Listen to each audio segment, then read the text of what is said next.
محرم الحرام کے پرامن انعقاد کے لیے ضلع انتظامیہ کے انتظامات مکمل، جامع سیکیورٹی اور مانیٹرنگ پلان تیار۔ محرم میں 5235 مجالس اور 1553 جلوس منعقد ہوں گے۔ 303 حساس مقامات کی 24 گھنٹے نگرانی، جلوسوں کے راستوں پر 1500 اضافی کیمرے نصب۔ تمام 19 ٹیچنگ اور 2 DHQ اسپتال alert, 55 ambulances, 300 motor bike ambulances اور 77 کلینک آن ویلز تیار ہیں۔ کے پرامن انعقاد کے لیے ضلع انتظامیہ نے جامع انتظامات مکمل کر لیے ہیں۔ ڈی سی آفس میں قائم ڈسٹرکٹ کنٹرول روم سے 303 حساس پوائنٹس کی مسلسل نگرانی کی جائے گی۔ ہوم ڈپارٹمنٹ اور سیف سٹیز کے کنٹرول روم بھی فعال رہیں گے۔ جلوسوں اور مجالس کے روٹس پر CCTV کیمروں کے ذریعے monitoring, walk through gates, barriers اور سیکیورٹی انتظامات یقینی بنائے گئے ہیں۔ طبی سہولیات کی فراہمی کے لیے تمام ٹیچنگ اور DHQ ہسپتالوں کو الرٹ رکھا گیا ہے۔ عارضی اسپتال، کلینک آن ویلز اور میڈیکل کیمپس بھی قائم کیے جائیں گے۔ 14 کے قریب ڈپارٹمنٹس کے ریپس یہاں پہ موجود ہیں ہمارے پاس، اور سب کا اپنے اپنے ڈپارٹمنٹ کے ساتھ ڈائریکٹ لائزون ہے۔ جتنے بھی ٹیچنگ ہاسپٹل ہیں لاہور میں 19 کے قریب، وہ تمام کے تمام الرٹ پہ ہوں گے۔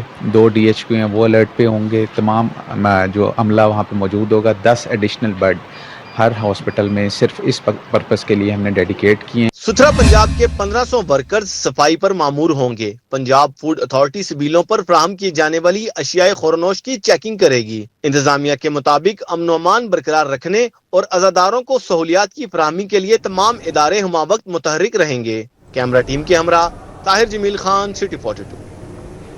حکومت پنجاب نے 9ویں اور 10ویں محرم کی عام تعطیل کا نوٹیفیکیشن جاری کر دیا ہے۔ حکومت پنجاب نے 9ویں اور 10ویں محرم الحرام کی عام تعطیل کا نوٹیفیکیشن جاری کر دیا ہے۔ جمعرات اور جمعے کو صبح پنجاب میں عام تعطیل ہوگی۔ تمام دفاتر، ادارے اور مارکیٹ سے بند ہوں گی۔ حکومت پنجاب نے اس حوالے سے باقاعدہ نوٹیفیکیشن جاری کر دیا ہے۔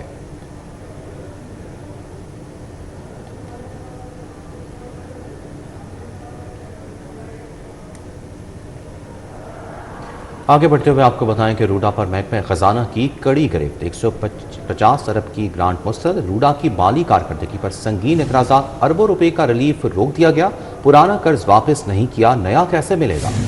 پہلے دیا گیا 5 ارب کا قرض بھی واپس نہیں کیا، محکمہ خزانہ نے روڈا کو آئینہ دکھا دیا۔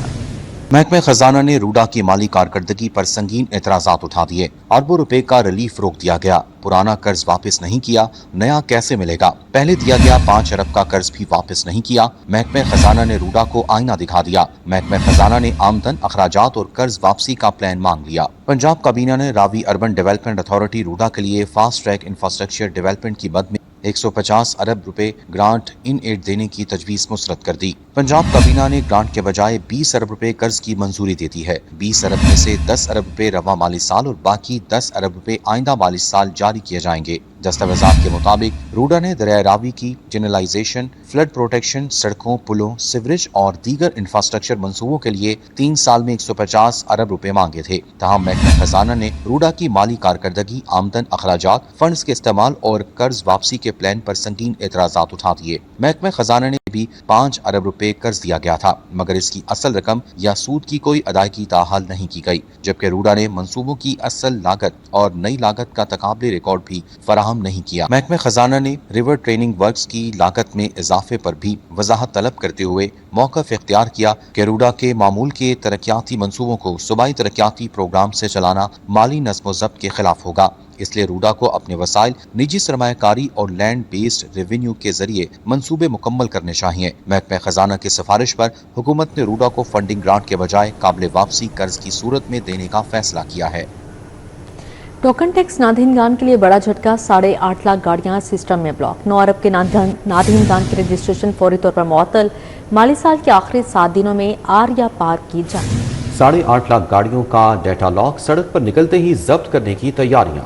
ٹوکن دہندگان کے لیے بری خبر، 8.5 لاکھ گاڑیاں سسٹم میں بلاک کر کے رجسٹریشن معطل کر دی گئی۔ مالی سال کے آخری 7 روز میں ٹیکس کلیکشن کے لیے ڈیفالٹر گاڑیاں بند کرنے کا حکم بھی دے دیا گیا۔ 30 جون تک لاہور سمیت پنجاب بھر میں ٹوکن ٹیکس وصولی کے لیے سخت اقدامات کی ہدایت کی گئی ہے۔ دستاویزات کے مطابق ہدایت کی گئی ہے کہ ٹوکن ٹیکس وصولی کے لیے ETOs کی سربراہی میں صبح 8 سے شام 5 بجے تک ناکہ بندی یقینی بنائی جائے۔ ٹوکن ٹیکس وصولی اور کارروائیوں کی رپورٹ روزانہ DG آفس بھجوائی جائے۔ ٹوکن ٹیکس ادائیگی تک کوئی بھی گاڑی سسٹم ان بلاک نہیں کی جا رہے کہ لاہور سمیت پنجاب بھر میں سالانہ 17.5 لاکھ سے زائد گاڑیاں ٹوکن ٹیکس ادا کرتی ہیں۔ 9.25 لاکھ گاڑی مالکان ٹوکن ٹیکس کی مد میں 9 ارب روپے کی ادائیگی کی ہے۔ 8.5 لاکھ گاڑی مالکان کے ذمے 9 ارب سے زائد کی ادائیگیاں زیر التوا ہیں۔ بجلی کے بھاری بلوں سے نجات کا فارمولا ہٹ، نئے نیٹ میٹرنگ کے تحت بجلی کی پیداوار میں ریکارڈ اضافہ، سولر سے بجلی کی پیداوار 2000 میگا واٹ سے تجاوز کر گئی۔ لیسکو میں کنیکشنز کی تعداد 1,35,000 سے اوپر چلے گئی ہے۔ 1204 زیر التوا نیٹ میٹرنگ درخواستیں پی آئی ٹی سے پورٹل پر منتقل کر دی گئیں۔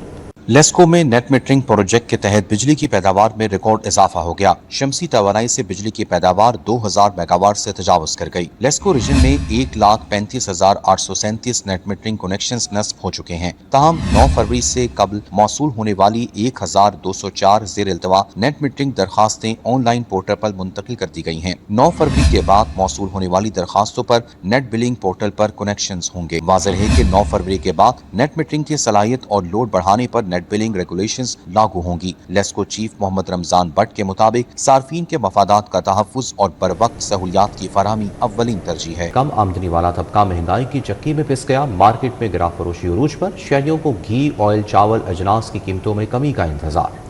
گھی درجاول 600 روپے کلو تک فروخت ہونے لگا۔ دودھ، دہی اور گوشت سرکاری قیمت پر دستیاب نہیں۔ سبزیاں اور پھل بھی مہنگے داموں فروخت ہونے لگی۔ شہر میں مہنگائی کا بوجھ مسلسل بڑھنے سے کم آمدنی والا اور غریب طبقہ شدید مشکلات کا شکار ہے۔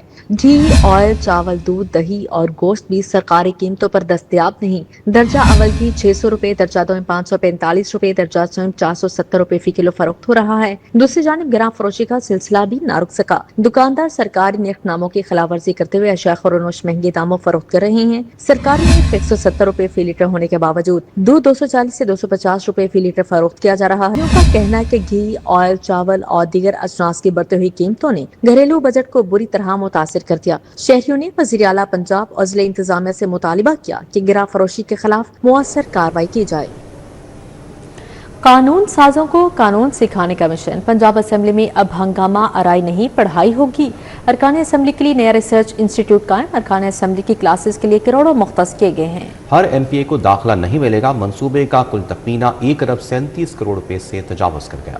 ارکان پنجاب اسمبلی کو باقاعدہ پارلیمانی روایات پڑھانے کی تیاری کر لی گئی۔ اس مقصد کے لیے پنجاب انسٹی ٹیوٹ of parliamentary studies and research بنایا جائے گا۔ بجٹ میں پنجاب انسٹی ٹیوٹ of parliamentary studies and research کے لیے 6 کروڑ مختص کیے گئے ہیں۔ منصوبے کا کل تخمینہ 1 ارب 37 کروڑ سے زائد لگایا گیا ہے۔ منصوبہ مالی سال 2028-29 میں پائے تکمیل کو پہنچے گا۔ انسٹی ٹیوٹ میں ارکان کو باقاعدہ پارلیمانی قواعد و ضوابط سکھائے جائیں گے۔ انسٹی ٹیوٹ میں ارکان کو پارلیمانی ٹولز کے بارے میں بتایا جائے گا۔ ارکان اسمبلی کو سیشنز دیے جائیں گے کہ قانون سازی کیسے مؤثر اور بہتر کی جا سکتی ہے۔ ارکان کو تحریک التوا کا تحریک استحقاق کا بہتر استعمال بارے بتایا جائے گا۔ پنجاب انسٹی ٹیوٹ of parliamentary studies and research میں فی الحال صرف ارکان اسمبلی اور متعلقہ افسران کے لیے بنایا جائے گا۔ انسٹی ٹیوٹ پیپل ہاؤس کی 2 عمارتوں کی تعزین و آرائش کر کے بنایا جائے گا۔